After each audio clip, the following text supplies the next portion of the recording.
Hear, feel, think.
Get back here!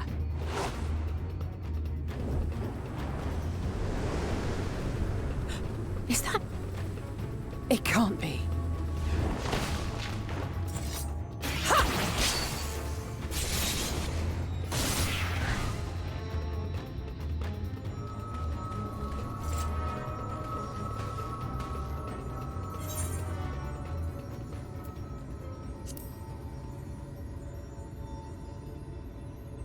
Just a lesser sin eater.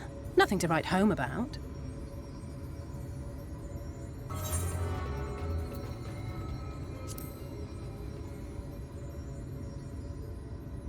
I had it under control, right up until the moment I didn't. I'll do better next time. I knew you'd turn up sooner or later, but I had been hoping for sooner.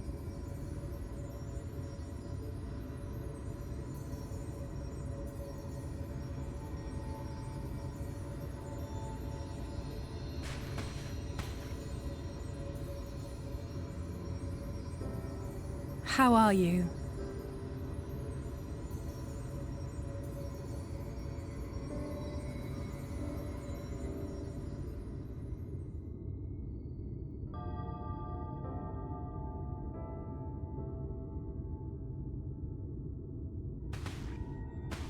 We've fought them to a standstill, then?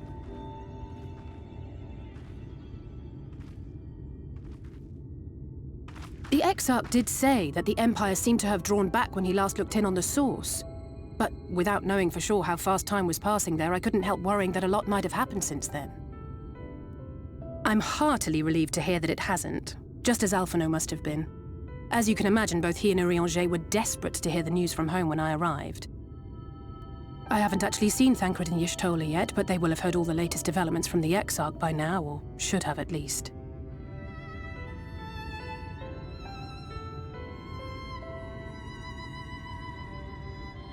When I think of how frantic Tataru and the others must be, I want nothing more than to rush back and reassure them.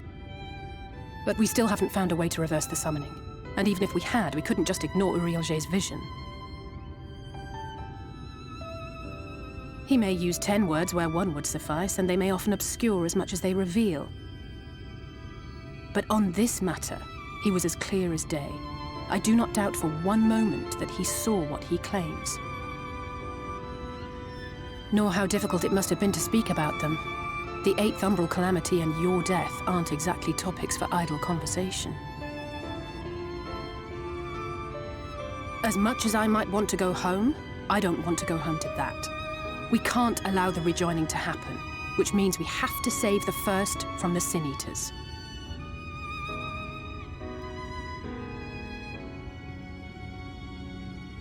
That great wall of white is a remnant of the Flood.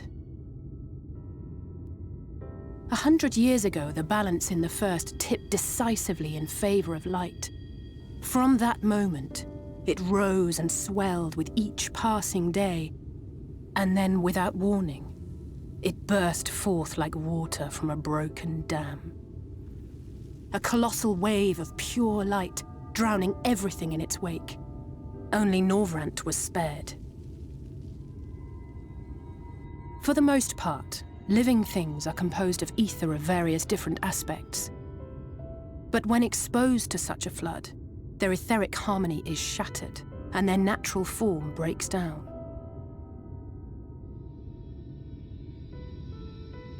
Then they either perish, or are warped into mindless abominations.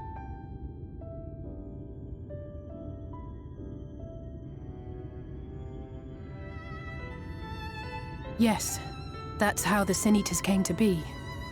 They were once living creatures, or people, that were caught in the path of the Flood.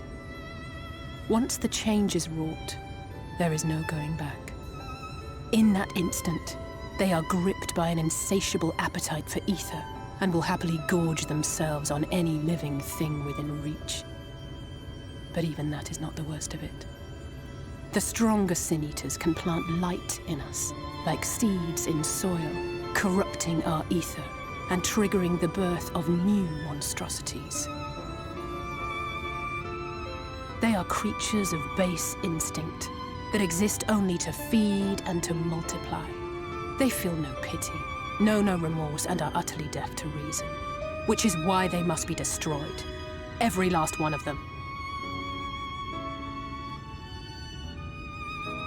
The infirmary is full of the Sin Eaters' victims, left here to spend their final hours waiting for the change to overtake them.